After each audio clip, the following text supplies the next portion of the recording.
Olá, olá pessoal, bom dia. Eu sou o professor Vieira e este é o canal Antônio Vieira, cujo propósito é colaborar com o ensino e o aperfeiçoamento e a formação profissional de todos aqueles profissionais e estudantes que lidam com a topografia em seus currículos ou em sua vida profissional.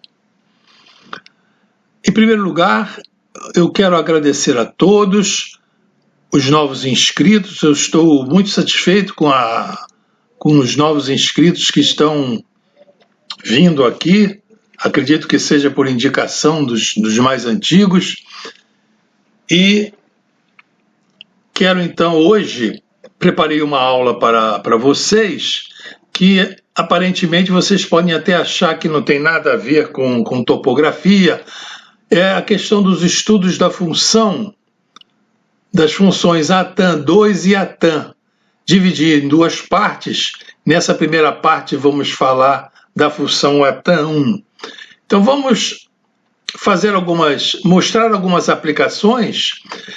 Essas funções se aplicam em várias áreas da engenharia e também na engenharia cartográfica, de agrimensura e na topografia. Nós vamos ver mais adiante, e tenha um pouquinho de paciência, e vamos iniciar com a parte dessa aplicação, assim, só para ilustrar, na engenharia aeroespacial. Vocês estão vendo aqui na tela uma imagem da Estação Espacial Internacional. E aqui acoplado à estação tem um braço robotizado, um braço extensível, que foi projetado pela Engenharia do Canadá. Esse braço é chamado Cadarn2, Cadarn2, e é uma obra de engenharia muito interessante do Canadá, que eu quero comentar alguma coisa com vocês para ela, a respeito dessa função, para que vocês possam ver depois como é que também isso ajuda na parte de topografia. Então, nessa aplicação aeroespacial, esse Cadarn2, que é um braço robotizado associado à Estação Espacial Internacional, ele pode ser operado remotamente da Terra. E uma vez fixado na Estação Espacial, através de uma das suas extremidades, os pontos de interesse são acessados através de coordenadas polares. Aí entra então o objeto de todo esse estudo das funções ATAM2 e ATAM1. A função ATAM, arco tangente de um ângulo, como a tangente ambígua nos quadrantes simétricos em relação ao centro, eles têm a mesma tangente. Então, para transformar coordenadas retangulares em coordenadas polares, fica um problema, assim, porque em quadrantes simétricos o arco tangente tem o mesmo sinal. Então é preciso fazer uma jogada, e isso é o que se fez nessa função ATAM2, já teve uma aplicação desse braço robotizado e também em outros casos.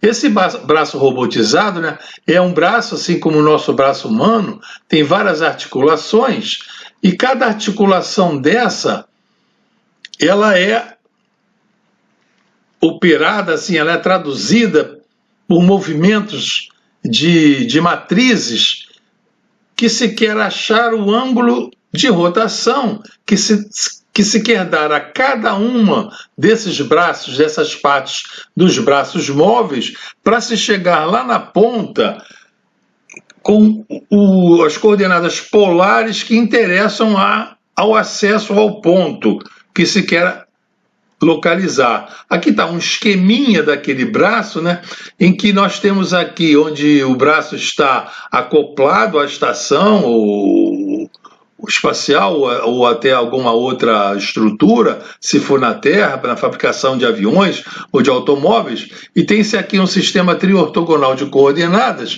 e quer-se acessar um outro sistema de coordenadas espacial, x, y e z, e com pontos cujas coordenadas plano-retangulares são conhecidas. Então, podia-se fazer isso achando uma matriz geral de transformação das coordenadas espaciais retangulares em coordenadas polares para se acessar essa parte. Mas em robótica é mais simples fazer isso por partes, em que cada segmento do braço espacial, do braço robotizado, ele é associado a um sistema parcial de coordenadas, e esse ângulo θ1 em que esse sistema deve girar para que ele seja transformado num outro sistema de coordenadas acoplado a outra parte aqui do braço, né? Cada haste dessa vai ser materializada pelo eixo X, o Y é perpendicular a ela e o Z fica no plano perpendicular àquele plano definido pelos eixos X e Y.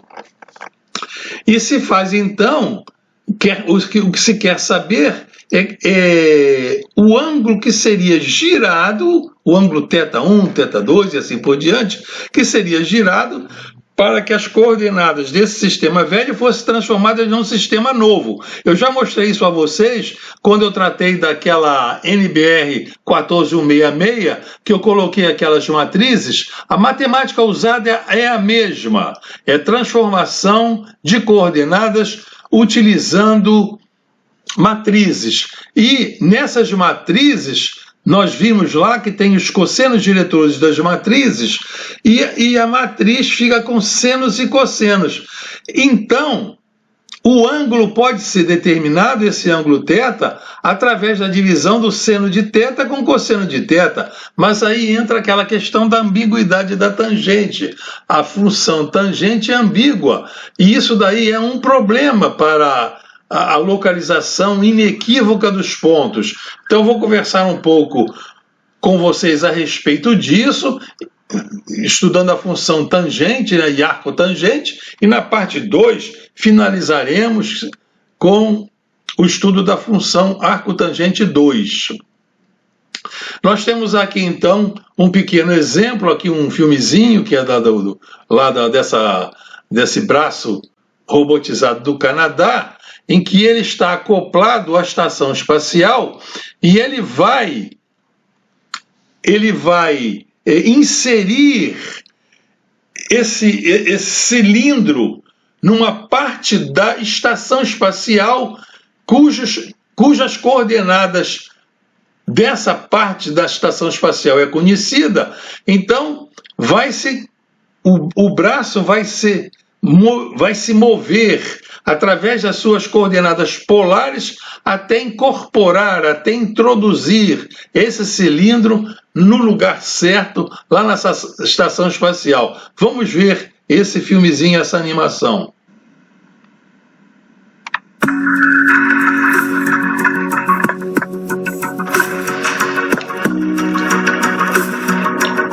Pegou então a peça que vai ser acoplada à estação e ela agora então vai ser levada lá e acoplada com precisão milimétrica.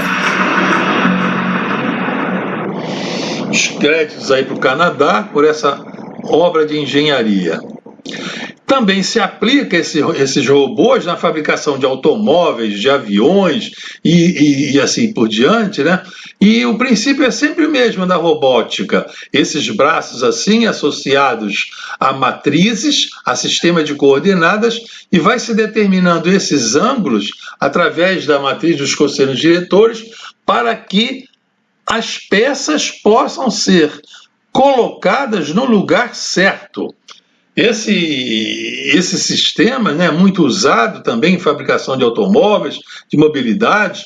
Lá em Portugal tem no Porto, num lugar chamado Matosinhos, tem um órgão chamado CEIA, que também trabalha lá nessa parte de mobilidade de aviões e de automóveis, e lá se usa esses braços robotizados para fazer esses acoplamentos e de peças a sistemas que já se conhecem. E na topografia, eu quero destacar então a vocês que analogamente lá na estação do robô lá da aeroespacial e dos aviões, esses sistemas, esses chips que estão embarcados lá para fazer essas transformações de coordenadas cartesianas e polares, eles estão inseridos lá no sistema geral, né? São embarcados,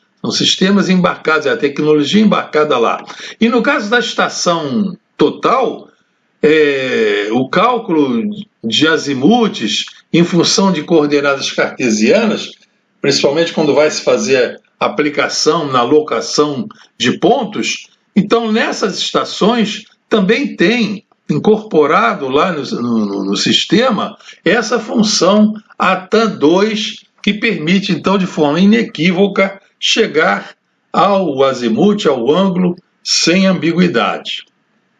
Fica transparente para o topógrafo, para o operador da estação total.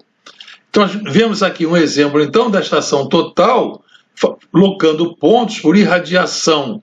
Então, a estação total, estando aqui, esse ponto é de coordenadas conhecidas, aqui é o PI da curva, né, é uma colocação de uma curva, tem o porta-prisma aqui também com outro ponto de coordenadas conhecidas.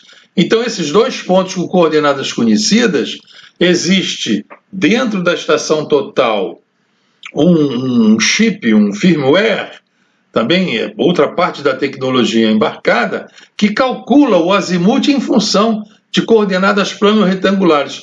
E depois, com essas coordenadas plano-retangulares e também as coordenadas plano-retangulares desses vários pontos da curva,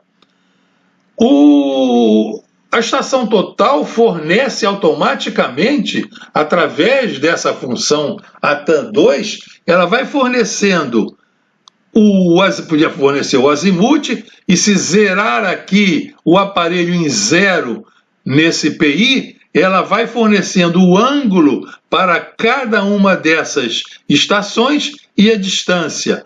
O ângulo entre essa estação de referência, do PC ao PI, para a outra estaca, né, da curva, tendo o ângulo e a distância, ângulo e distância. Isso tudo fornecido ali no visor aqui da estação total, ao comando do operador. Então é uma das aplicações que tem, entre muitas, na estação total, na topografia. Então reparem que essa tecnologia é vasta, e é interessante que os estudantes e os engenheiros, cartógrafos, agrimensores e topógrafos saibam o que está dentro a tecnologia, né, essa embarcada nessas estações total, para que não fiquem assim fazendo parte de um robô, seja mais uma parte do robô. Esse é o meu propósito aqui nessas minhas aulas. Então vamos começar aqui recordando o círculo trigonométrico. O círculo trigonométrico, ele é composto de 4 quadrantes, em que o ângulo a partir do eixo X cresce no sentido horário. Isso vocês todos já viram lá no curso médio. Aqui é 0, aqui é 90 graus ou π sobre 2, aqui 180 graus ou π, 3π sobre 2 ou 270, e aqui 2π ou 360. Tudo direitinho, né? Tá lá, né? Então o eixo X está aqui, o eixo Y na vertical, porque o sentido de crescimento dos ângulos aqui no círculo trigonométrico, o sentido positivo é o sentido anti-horário. E um ângulo qualquer aqui entre o eixo de origem de contagem dos ângulos e um ponto qualquer é dado pelo seno desse ângulo, a divisão entre o seno desse ângulo pelo cosseno desse ângulo. Tá? Essa é a definiçãozinha, como funciona o círculo trigonométrico. Esse seno aqui é o y, que está na vertical, e o cosseno associado ao x, que está na horizontal, né? Isso é feito num ciclo de raio unitário, mas outros pontos que, fora mesmo do círculo, o cálculo seria o mesmo. Aqui está a função tangente de alfa, em que essa função é dada assim dessa maneira, né? Nesse eixo aqui vai se marcando os ângulos alfa, que estão marcados em radianos. Aqui a parte negativa, menos π sobre 2, menos π sobre 4, 0, π sobre 4, né, que é 45 graus, π sobre 2, que é 90 graus, 3π sobre 4 e π. Então reparem que esse é o jeitão da função. A tangente marcada nesse eixo aqui vertical, que é o eixo dos y, e ela vale, por exemplo, quando o ângulo é π sobre 4, a tangente vale 1. Agora, quando o ângulo é π sobre 2, a tangente tende para o infinito, ela vai indefinidamente. A mesma coisa aqui na parte negativa, quando o ângulo é menos π sobre 4, a tangente é menos 1. Quando o ângulo é menos π sobre 2, ela vai para o menos infinito. E aqui na parte negativa, aqui em menos π ela é 0, e aqui em mais π a tangente é 0. Está ela aqui direitinho, né? Recordando. E aqui então vamos apresentar essa ambiguidade, né, da função arco tangente y sobre x. Tá? A tan é a abreviatura do arco tangente. Podia se falar também arctan, arco tangente, mas muitos aplicativos e livros colocam a tan. Então, pontos diametralmente opostos no círculo têm o mesmo arco cuja tangente é y sobre x. Então, por exemplo, esse ponto aqui, que vale 60 graus, a tangente é marcada aqui nessa linha tangente ao círculo trigonométrico aqui na origem. Então, a tangente aqui, ela será a mesma desse ângulo de 240 graus, seria a mesma tangente. Então, a tangente é ambígua, né? Pontos diametralmente opostos, a tangente é a mesma. Então, essa é uma fraqueza, um ponto fraco da função tangente, que quando vai se obter as coordenadas polares, ficamos, então, em palpos de aranha, porque, por exemplo, a tangente no primeiro quadrante de um ponto que tem as coordenadas mais 1, ele vai ser igual à tangente de um ponto que tenha coordenadas menos 1 e menos 1. A tangente vai ser 1. A tangente é um número real. Esse y sobre x, isso é uma divisão, é uma razão. Então isso aqui é um número, isso é um número. É um número real. Então a arco cuja tangente tem esse número real. Então, como surgiu a função atan2?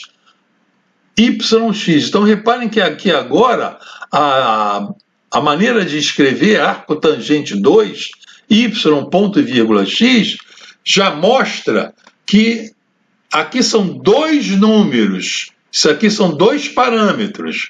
Então, a intenção original de se ter criado essa função atan2 é eliminar a ambiguidade da função atan y sobre x. Repara que aqui é y divididos por x. Na conversão de coordenadas cartesianas x, y, em coordenadas polares r e θ. Essa foi a intenção. Essa função atan x, y, aqui são dois parâmetros, eu repito, ela apareceu pela primeira vez em 1961, quando foi implementada na linguagem Fortran 4 da IBM. Então, lá naquela ocasião, quando se começava já a fazer essas corridas espaciais, já se queria acessar remotamente as estações por robôs, já se pensava nisso, de se eliminar essa ambiguidade da função. Agora, algumas notas aqui é o seguinte, que além do Fortran 4 é uma linguagem de programação. Ao longo do tempo, essa função também foi implementada em outras linguagens, como C++, Python e outras tantas, né? Então, o algoritmo dessa função arco tangente 2 yx, ele permite um menor esforço computacional. Quer dizer, quando você tem muitos pontos, fica menos instruções a serem programadas. Então, ele, ao ser codificado em assembly e compilado pelo programa Assembler, que é o compilador dessa linguagem Assembly, uma linguagem assim de baixo nível, ele gera a linguagem de máquina. Essa linguagem de máquina é a linguagem que ela está mais próxima do hardware. É a linguagem que o processador entende, lá que o processador lá do computador, ele entende. Então, as outras linguagens, essas Fortran 4 e C++, Pascal e outras, elas são chamadas de alto nível. O computador, o processador, não entende os códigos, a linguagem escrita nessas linguagens de programação. Tem que ser escrita assim nessa linguagem de máquina, chamada linguagem de máquina, que é essa assembly. E são linguagens que têm uma reduzida quantidade assim de instruções, é chamada RISC, Reduzido Instruction Computational. E são assim bem perto do hardware, de modo que podem ser traduzidas para o hardware e ter esse chip, né? Formar aquele chip chamado firmware, usado então na robótica, nessa engenharia aeroespacial, fabricação de automóveis, aviões e também na estação total, como eu mostrei a vocês. Algumas definições. Então, esse ATAN y/x, né, é o arco tangente de um número real. Isso aqui é um número real. Y dividido por x é definido como o ângulo no plano euclidiano, dado em radianos, entre o eixo positivo x e o raio do ponto xy. Esse ponto diferente de 0, 0. Então temos aqui um gráficozinho direitinho. Então aqui, esse arco tangente é esse ângulo, dado em radianos, entre o eixo positivo do x e esse raio do ponto. O sentido positivo de crescimento desse ângulo é o sentido anti-horário. E ele cresce aqui nesse domínio. O θ cresce, vai de menos π a π. Assim ele é definido e quando é implementado nessas linguagens de programação.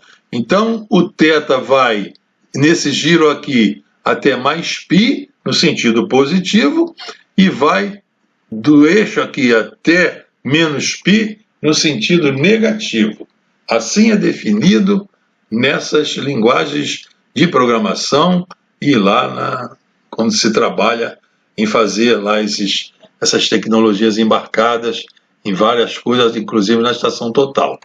E a função ATAN2 yx, o arco tangente de dois argumentos, aqui já são dois argumentos, era definida como o ângulo no plano euclidiano, dado em radianos, entre o eixo x positivo e o raio do ponto xy, o x diferente de 0. Então aqui, eu já vou adiantar para vocês que a diferença fundamental é que esses parâmetros, o y e o x, eles são passados para o processo de calcular o ângulo com sinais, enquanto que no arco tangente despreza-se os sinais na sua fase preliminar e depois vai se fazer então por inspeção visual em que quadrante aquele ponto está para se então ter o valor certo em que o raio que leva ao ponto forma com o eixo x. Então aqui um gráficozinho, aqui um esqueminha da função A tan 2 é o ângulo, essa função retorna o ângulo em radianos entre o x positivo e o ponto xy, montado no sentido anti-horário, desde menos π a mais π, como nós já tínhamos visto, mais π nesse sentido positivo e menos π quando o sentido é contrário ao sentido positivo. Vamos então começar agora a fazer o estudo da função a tan yx, que ela é a base do estudo da função a tan 2 que vamos ver na próxima aula. Então o que se interessa aqui é a transformação de coordenadas plano-retangulares em polares em todas as suas aplicações, para tirar depois a ambiguidade, né? Então a transformação de coordenadas polares em cartesianas em polares é dada dessa maneira. Temos aqui as coordenadas cartesianas, x e y, desse ponto pxy, e o x em coordenadas polares vai ser a projeção do raio no eixo x, raio pelo cosseno do ângulo θ, né? R cosseno θ, e o y vai ser o raio vezes o seno de θ, a própria definição de seno e cosseno. E o raio é dado pela hipotenusa desse triângulo retângulo aqui, que é então x2 mais x2 ao quadrado mais y2 ao quadrado dá o raio ao quadrado, né? A tangente desse ângulo θ, ela é calculada dividindo-se o y pelo x.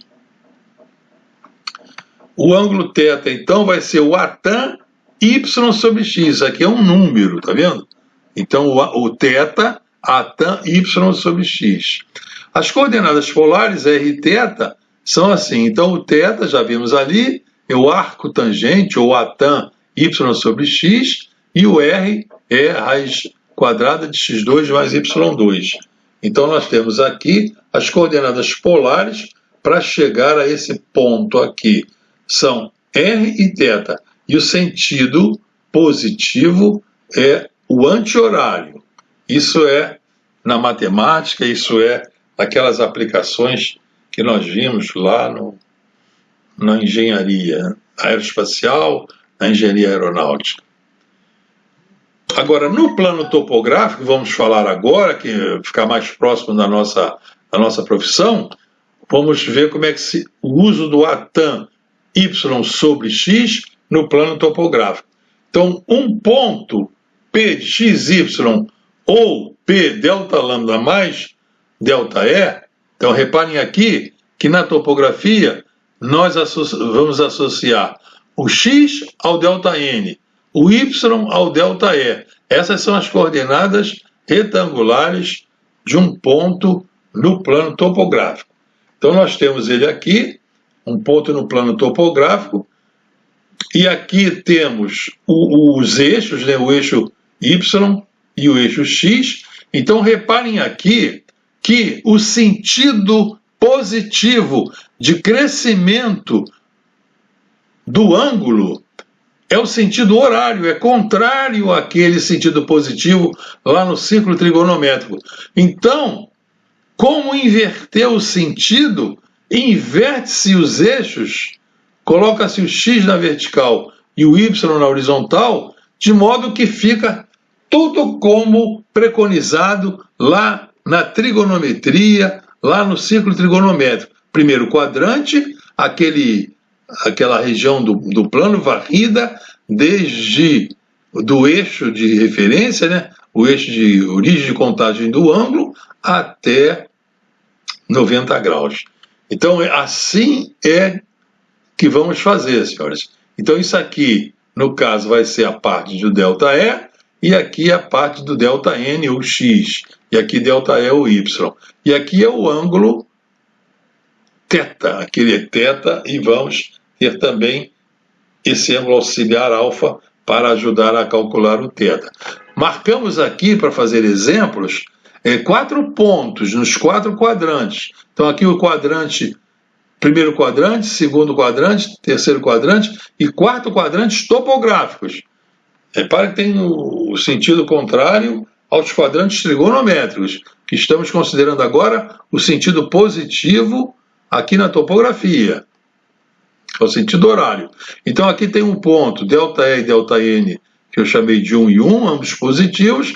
Aqui, menos 1 e 1, aqui no caso, o ΔN, o ΔN é a primeira coordenada, o ΔN aqui está abaixo do zero, é negativo, e o ΔE está na parte positiva, à direita, é positivo. Aqui no terceiro quadrante, tanto ΔN quanto ΔE são negativos, estão na parte negativa dos eixos. E aqui no quarto quadrante, o ΔN está positivo, está ele aqui a primeira coordenada, positivo, e o ΔE está na parte negativa do eixo, tudo direitinho, né? Então o ângulo θ, que é igual ao alfa aqui no primeiro quadrante, é o arco tangente y sobre x, esse θ. E o θ, então, esse θ, vamos adotar essa convenção aqui, ele vai crescer de menos π a mais π, o θ. Então aqui no sentido positivo, o θ vai aqui de 0, crescendo no sentido horário até mais π. E no sentido anti-horário, o θ vai vir de 0, no sentido contrário ao positivo, então é por aqui negativo até menos π, tá? Então está tudo definido como foi definido lá na matemática convencional. Inverteu-se o sentido de contagem dos ângulos, mas o resto tudo é igual. Então, no primeiro quadrante, as duas coordenadas ΔN e ΔE são positivas, a tangente do ângulo alfa é mais 1 sobre mais 1, dá 1. Eu vou colocar 1 aqui para mostrar que isso aqui já é o resultado da divisão do ΔN pelo ΔE. É um número, isso é um número real. Então, o arco cuja tangente é esse número é π sobre 4 radianos, ou 45 graus.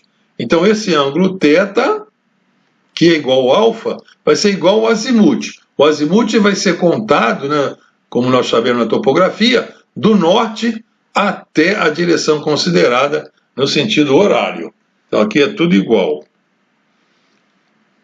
Agora, no segundo quadrante topográfico.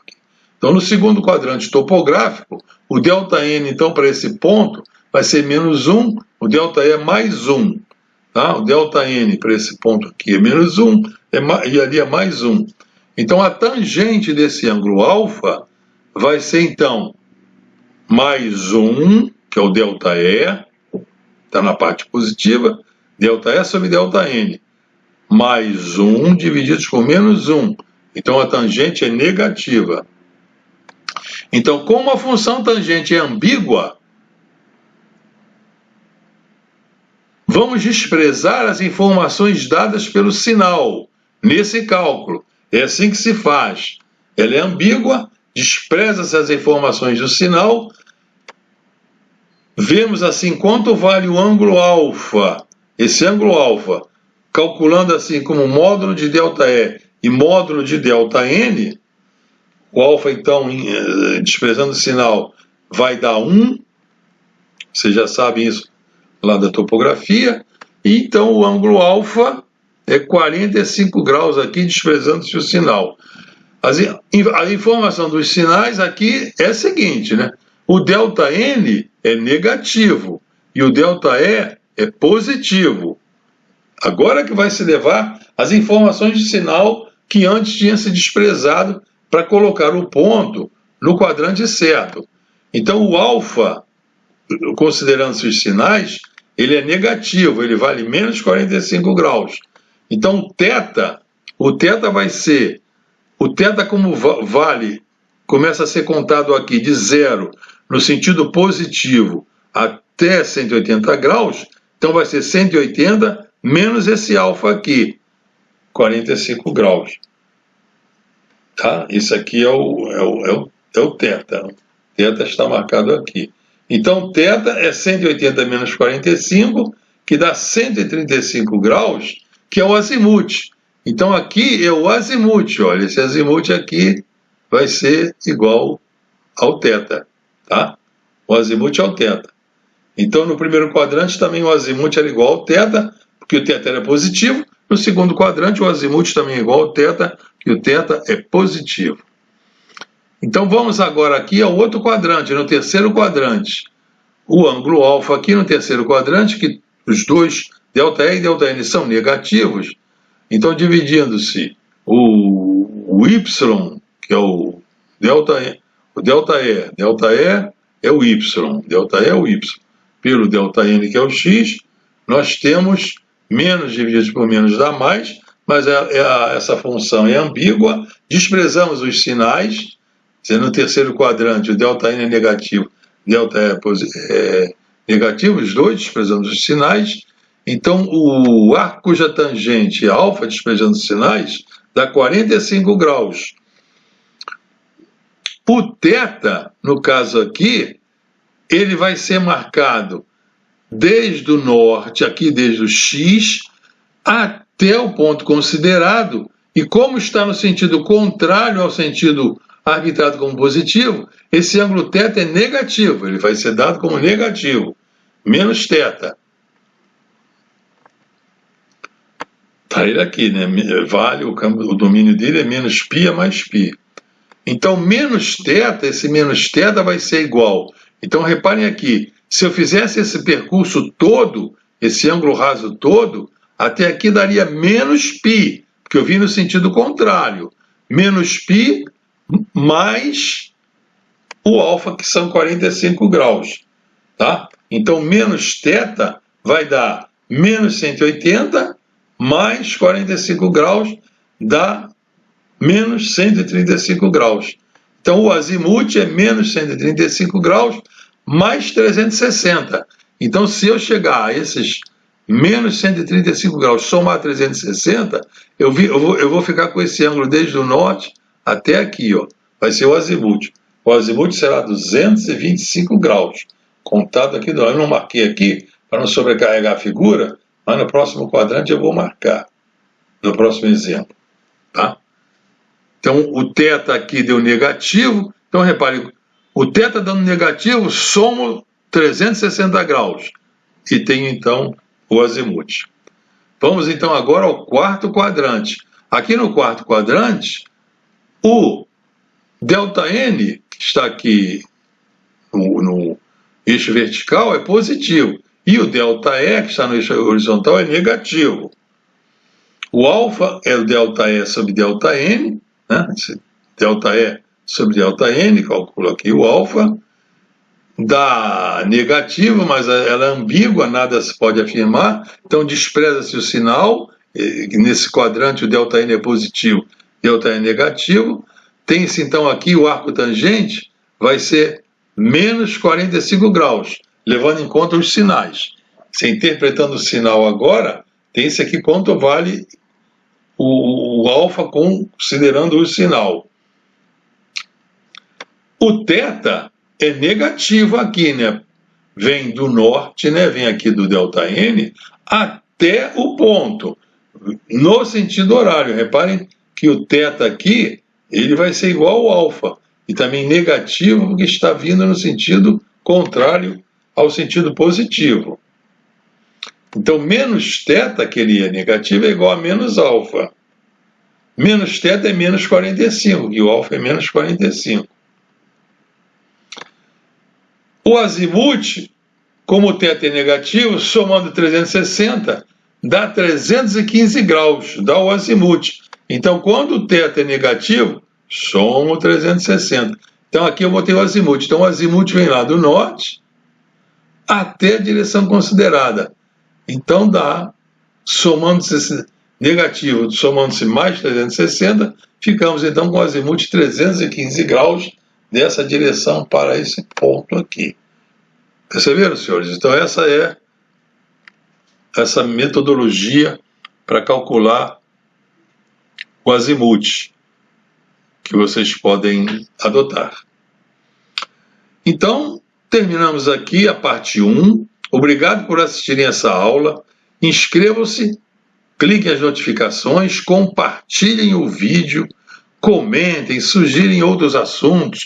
Na parte 2 vamos continuar e vamos ver então essa função ATAN2 e como é que ela então vai